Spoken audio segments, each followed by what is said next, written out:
আসসালামু আলাইকুম আমার প্রিয় ছাত্রছাত্রীরা, আজকের ক্লাসে আমরা শিখব প্রাত্যহিক জীবনের সেট এর একক কাজ পৃষ্ঠা নং ৭। এর ১ নাম্বার সমস্যাটি ছিল আমাদের নিচের সেটগুলোকে সেট গঠন পদ্ধতিতে প্রকাশ করো। খ নাম্বার সমস্যাটা বি সমান 0 1 2 3 5 8 dot dot dot dot dot. এই বি সেটটিকে আমাদেরকে কি করতে হবে? সেট গঠন পদ্ধতিতে প্রকাশ করতে হবে। তো চলো শুরু করি। তো শুরু করার আগে ফিবোনাকি সংখ্যা সম্পর্কে বলতে চাই, অর্থাৎ ফিবোনাকি সংখ্যা কি বা কাকে বলে। পরপর দুটি পদের যোগফল যদি পরবর্তী সংখ্যার সমান হয় তাহলে ওই সংখ্যা বা ওই ধরনের সংখ্যাকে ফিবোনাকি সংখ্যা বলে। চলো একটা উদাহরণ দেখাচ্ছি এখানে। 0 1 1 2 3 এরপর 5। দেখো আমাদের এই যে সংখ্যাক্রমটা তুমি দেখতে পাচ্ছ, এই সংখ্যাক্রমে প্রথম যে সংখ্যাটা সেটা হচ্ছে আমাদের 0, তারপরের সংখ্যাটা কত 1, তারপরের সংখ্যাটা কত 1, তারপরের সংখ্যাটা কত 2, তারপরের সংখ্যাটা 3, তারপরের সংখ্যাটা 5। এখন দেখো 0 এর আর এই 1 যদি আমরা কি করে যোগ করি তাহলে আমরা পাবো কত 1, আবার এই 1 আর এই 1টাকে যদি আমরা যোগ করি তাহলে পাবো কত 2, আবার এই 1 আর 2টাকে যদি যোগ করি তাহলে আমরা পাবো 3, আর যদি 2 আর 3টাকে যোগ করি তাহলে আমরা পাবো কি 5। তার মানে দাঁড়াচ্ছে কি যে পাশাপাশি দুটি সংখ্যার যোগফল হচ্ছে পরবর্তী সংখ্যা, অর্থাৎ পরপর দুটি সংখ্যার যোগফল যদি পরবর্তী সংখ্যা হয় তাহলে আমরা সেই সংখ্যাকে বলতে পারি কি ফিবোনাকি সংখ্যা। আশা করি সবাই বুঝতে পারছো, আর যারা বুঝতে পারো নাই অবশ্যই কমেন্ট বক্সে লিখে জানাও। তো চলো আমরা ফিরে যাচ্ছি আমাদের মূল সমস্যাটিতে। আমাদের মূল সমস্যাটি ছিল খ নাম্বার পি সমান 0 1 2 3 5 8। এই বি সেটটাকে আমরা সংখ্যা গঠন পদ্ধতিতে প্রকাশ করব। তো বি সেটের উপাদানগুলোর দিকে একটু লক্ষ্য করো। 0 1 2 3 5 8 প্রত্যেকটাই হচ্ছে একটা পূর্ণ সংখ্যা। কেন? যে সংখ্যার ভগ্নাংশ থাকে না ওই সংখ্যাকে আমরা বলি পূর্ণ সংখ্যা, আর এই সংখ্যাগুলোর একটারও কিন্তু ভগ্নাংশ তুমি পাবা না, সুতরাং প্রত্যেকটি সংখ্যাই হচ্ছে আমাদের কি পূর্ণ সংখ্যা। তাহলে আমরা বলতেই পারি যে বেস সেটের প্রত্যেকটি উপাদান কি এক একটা পূর্ণ সংখ্যা।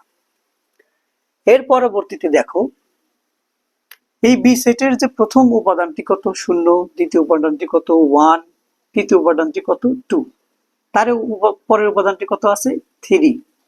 এই 3টা কিভাবে হইল? এই যে দেখো পাশাপাশি দুটি সংখ্যার যোগফল বা পাশাপাশি দুটি পদের যোগফল গিয়ে দাঁড়াচ্ছে আমাদের কত 3 তে। হ্যাঁ, পরেরটা কত দেখো, এই যে 2 আর 3 যোগ করে হয়ে যাচ্ছে আমাদের কত 5। হ্যাঁ, আবার 3 আর 5 যোগ করে হয়ে যাচ্ছে আমাদের কত 8। তার মানে চতুর্থ নাম্বার, পঞ্চম নাম্বার এবং ষষ্ঠ নাম্বার এবং এর পরের যে পদগুলি আমাদের বের হবে প্রত্যেকটাই কিন্তু হবে ফিবোনাকি সংখ্যা অনুসারে। সুতরাং আমরা এখন লিখতে পারি এখানে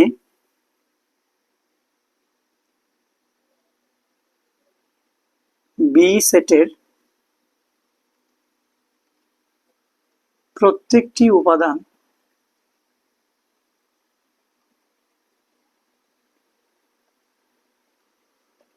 পূর্ণ সংখ্যা, যার প্রথম উপাদান 0,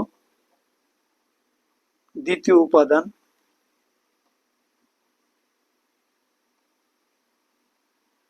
1, তৃতীয় উপাদান 2 এবং পরবর্তী উপাদান পরবর্তী প্রত্যেকটি উপাদান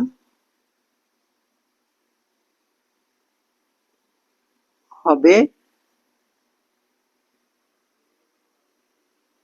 পূর্ববর্তী দুইটি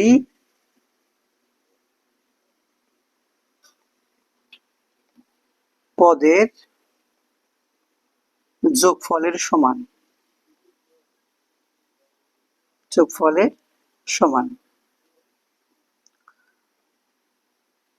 এখন আমরা এই বি সেটটাকে কি করব, সেট গঠন পদ্ধতিতে প্রকাশ করব। কিভাবে আমরা লিখে নিচ্ছি, অতএব সেট গঠন পদ্ধতিতে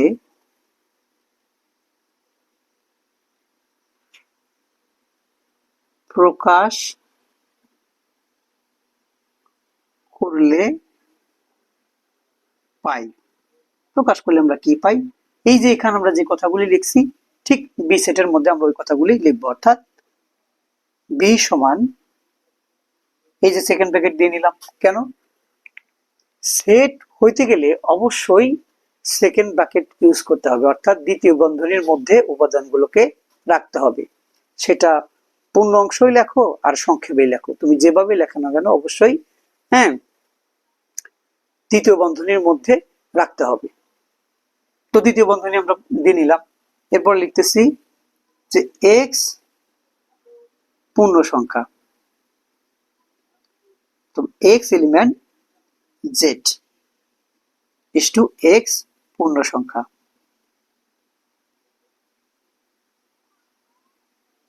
যার প্রথম পদ বা প্রথম উপাদান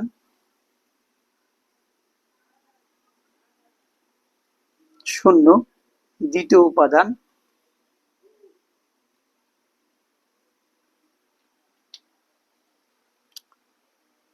ওয়ান, তৃতীয় উপাদান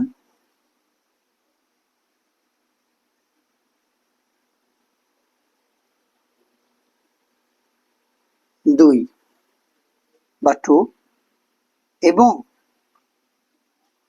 পরবর্তী প্রত্যেকটি উপাদান পূর্ববর্তী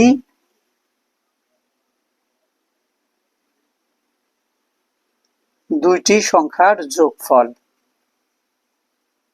বা দুইটি পদের যোগফল। এই যে আমরা আবার দ্বিতীয় বন্ধনী দিয়ে দিলাম, আমাদের হয়ে গেল সেট গঠন পদ্ধতি। এখন এই পুরো সেটটাকে আরো যদি আমরা ছোট করে লিখতে চাই তাহলে সেক্ষেত্রে কিভাবে লিখতে পারি, আমার বোর্ডটির জায়গা কম থাকার কারণে আমি একটু এখানে লিখতেছি, তোমরা বুঝে নিও। যে বি সমান আমরা লিখতে পারি এক্স ইস টু এক্স ফিবোনাক্সি সংখ্যা, এই যে আমি লিখলাম ফিবোনাক্সি সংখ্যা দিয়ে দ্বিতীয় বন্ধনী দিয়ে দিলাম। এই সাথে আমাদের শেষ হয়ে গেল খ নাম্বার প্রবলেম এর সমাধান। তো আশা করি সবাই বুঝতে পারছো, আর যারা বুঝতে পারো নাই অবশ্যই কমেন্ট বক্সে আমাকে জানাবা যে কোথায় বুঝতে পারো নাই, আর এখানে যদি কোথাও কোনো ভুল থাকে তাহলে অবশ্যই আমাকে কমেন্ট বক্সে সেটাও জানাবা। তো আজকের মতো এখানেই, দেখা হচ্ছে পরবর্তী কোনো ক্লাসে। ভালো থাকো এবং সুস্থ থাকো।